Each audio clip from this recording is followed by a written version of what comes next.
So my name is Fiona McGovern and I'm here today to give you an overview of the Teagasc flock, which is an Irish-New Zealand animal comparison study. So we established the flock 2 years ago now when we imported ewes from New Zealand in 2014 and 2015. Our official start date was in October 2015 when ewes were mated via artificial insemination. And the three main objectives of the study are to validate the Irish replacement genetic sheep index, and I'll explain that in a moment, to compare New Zealand versus Irish genetically elite animals, so within the same environment and within the same production system, as this has never been done before, and to generate genetic linkage between Ireland and New Zealand animals, and hopefully this will be ongoing benefits for the Irish sheep industry going forward. So just to explain a little bit about the Irish replacement sheep index, as you all may be aware, Sheep Ireland generate genetic indexes for all of our pedigree animals, or for the majority of them within the country. They're giving a star rating within a replacement or maternal index and a terminal based index. So every animal is given a rating from 1 to 5, where a 1-star animal is in the bottom 20% of the category and a 5-star animal was within the top 20%. So within our experiment here, we have 3 groups of animals. There are 180 ewes in total. We have 60 elite New Zealand genetic animals, 60 elite Irish genetic animals, and 60 low Irish genetic animals. And within each group, there are 30 Suffolk ewes.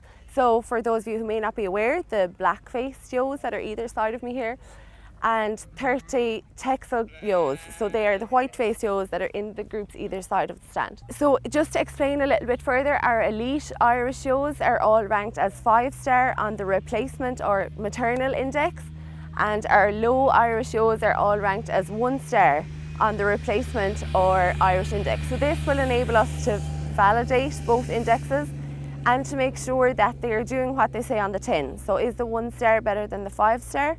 That's our job to find out. So moving on to some of the results from the study. As I said at the beginning, we're only 2 years or a year and a half into the study, so they are preliminary at the moment. But just to give you an overview of what's happening on the ground. So to take you through the table on the left-hand side firstly, the traits that we've measured are here on the left and the treatment groups are across the top.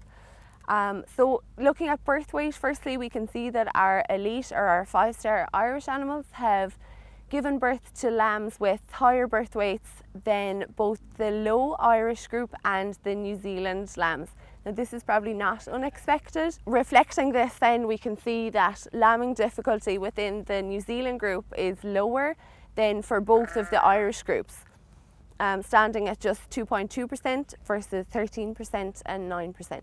However, when we look at lamb mortality, we can see that the elite or 5-star Irish animals have lower lamb mortality levels than both the low genetic Irish group, which have the highest lamb mortality, and the New Zealand animals, which stand at intermediate levels at the moment. Now our lamb mortality here covers lambing from lambing to weaning, so it's over a 100-day period. And finally, and I guess maybe one of little interest to some, is ewe milk yield. So we monitor the milk yield of our ewes throughout lactation via the weigh suckle weigh method. So it gives us a prediction of milk yield within each of the 3 groups of animals. And we can see that our New Zealand ewes and our 5-star Irish ewes have a higher milk yield than our 1-star or our low genetic merit Irish ewes. This is also carried forward when we talk about lamb performance on the ground. So the bars here, the blue, green and red, are representing average daily gain or growth rate of the lambs. And we can see that our New Zealand lambs have higher lifetime growth rates than both our 5-star Irish lambs and our 1-star Irish lambs.